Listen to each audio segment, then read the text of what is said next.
Հարցս ուղղված է Նիկոլ Փաշինյանին, բայց կոչ եմ անում սադրանքներին չտրվել, հանգիստ, հավասարակշռված, հանդարտ պատասխանել իմ հարցերին։ Հարցս հետևյալն է, պարոն Փաշինյան, դուք բանակցային փաթեթի վերաբերյալ ձեր կարծիքը հայտնեցիք, բայց ուզում եմ հետևյալը ձեզ ասեմ։ Ըստ այդ փաստաթղթի Արցախը հայկական էր մնում։ Եվ հիմա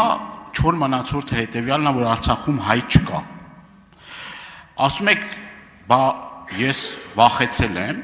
ունեիք բարձր լեգիտիմություն այդ ժամանակ, եւ առնվազն ժողովրդի հետ անկեղծ լինեիք, ստեղծված իրավիճակը, ասեիք ինչ հնարավորություն կա,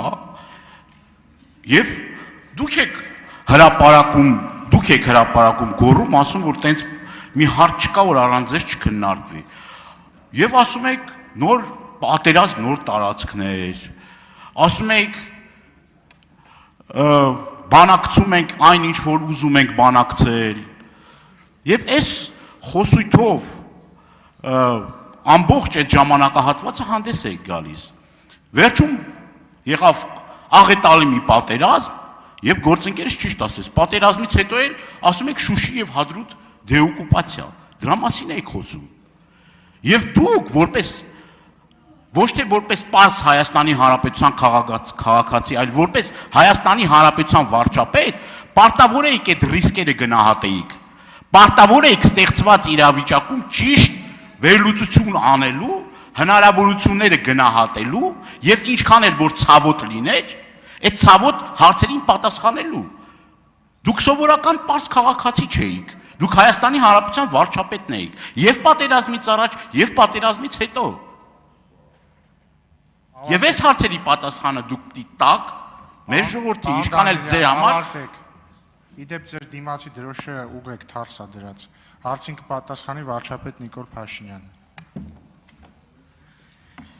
Պարոն Դարենյան, լուր ունեմ ձեզ համար, ես արդեն ձեր հարցին պատասխանեցի եւ 5 տարուց ավել է ես այդ հարցին պատասխանում եմ։ Ըստ էության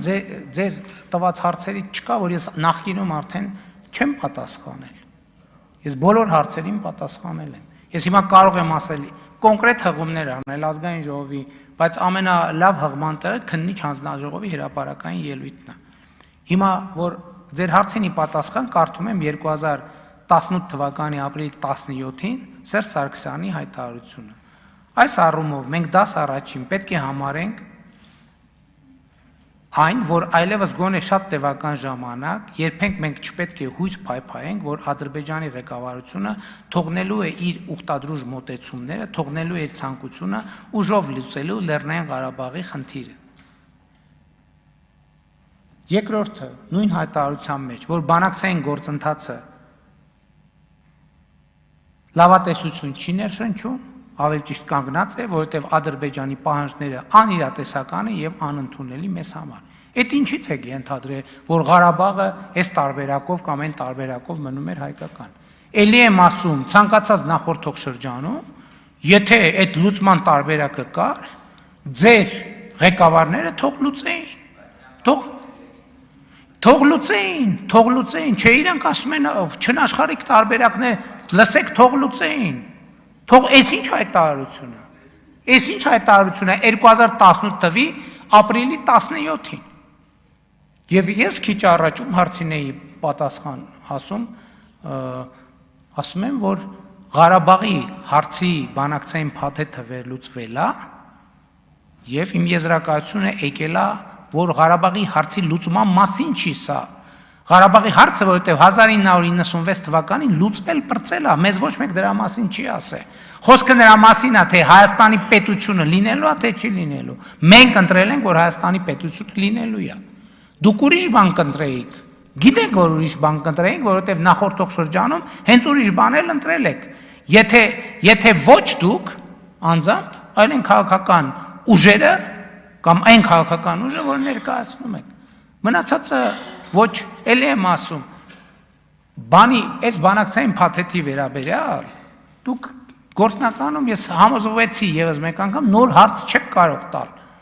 որովհետև բոլոր հնարավոր հարցերին ես 2020 թվականից այս ամբիոնից ուրիշ ամբիոններում բոլոր հնարավոր ֆորմատներով պատասխանել եմ։ Ձեր ասածը ընդհանրապես որևէ կապ չունի բանակցային փաթեթի բովանդակության հետ, որևէ կապ։ Եվ սա ցույց է տալիս բանակցային փաթեթը հրապարակված չէր, դուք նույն բանը ասում եք։ Բանակցային փաթեթը հրապարակված է, դուք նույն բանը ասում եք։ Դա նշանակում է, որ ձեր ասածը կապ չունի։ Ես այս բանակցային փաթեթը հրապարակվելուց առաջ ես եմ նույն բանը ասել։ Հիմա էլ մի տարբերությամբ, որ իմ բոլոր ասածները հիմնված են եղել բանակցային փաթեթի բովանդակության վրա եւ ոչ թե ինչ որ մտածածին իրողությունների վրա։ Ոչ սխալ եք ընկալել, տեն չի։ Ուշադիր կարդացեք, 2 օր առաջ է հրապարակվել։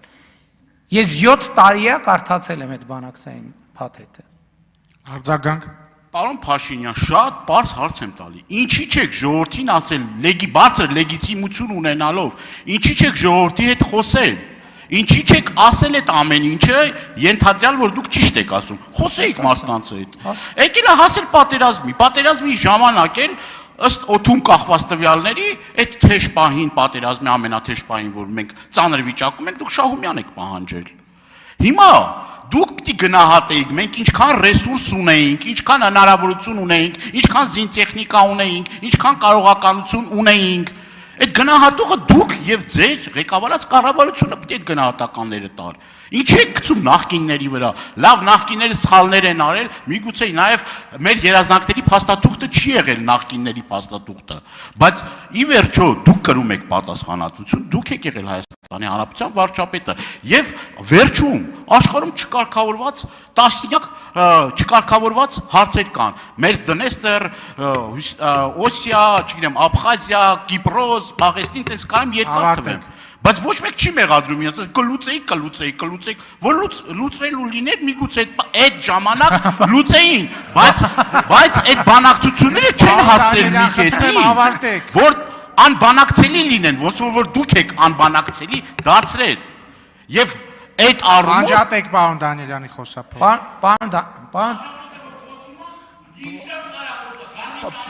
Պարոն Դանիելյան, մի գոռացեք տեղից, խնդրեմ պարոն վարչապետ։ Պարոն Դանիելյան, դուք ձեր հարցին ըստեյության պատասխանեցիք։ Իս ժողովրդի հետ այդ թեմայով չեմ խոսել, որովհետև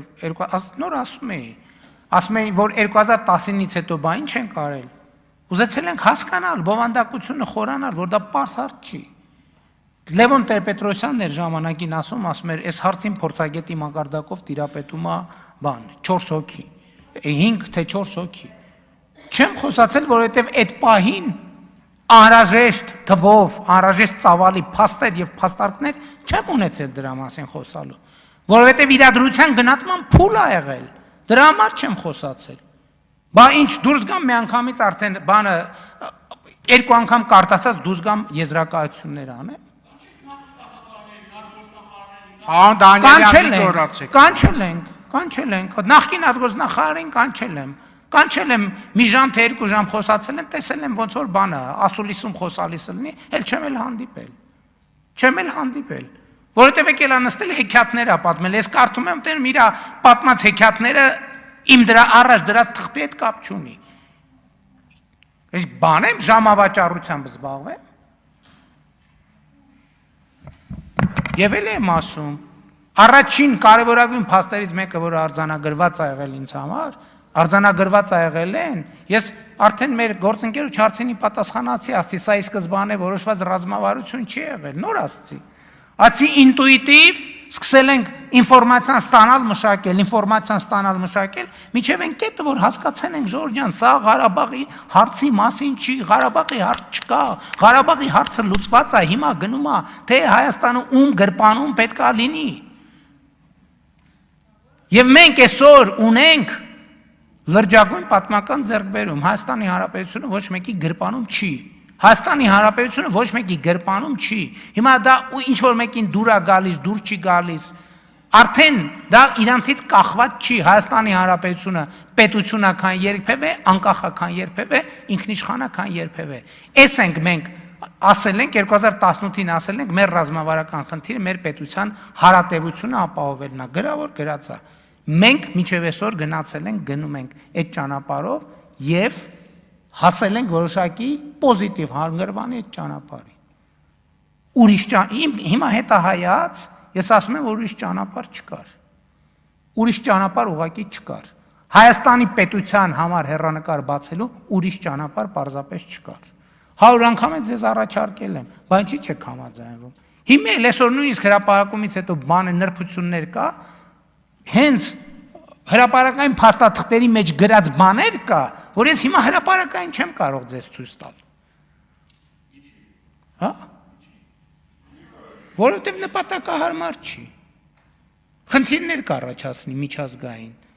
Հրապարակային է, չեմ ասում, որ գաղտնի, ասում եմ, այդ հրապարակված թղթի մեջ տողատակեր եւ տողեր տա, որ դուք նայում եք, ինչի եմ ասում, ճանաչել իմաստությունը եւ խրատը, իմանալ հանճարի խոսքերը, ընկալել խոսքի բարդ դարձվածները, հասկանալ ճշմարիտ արդարությունը եւ ուղղել իրավունքը, պարզամիտներին խորագիտություն եւ երիտասարդներին շնորհակալություն։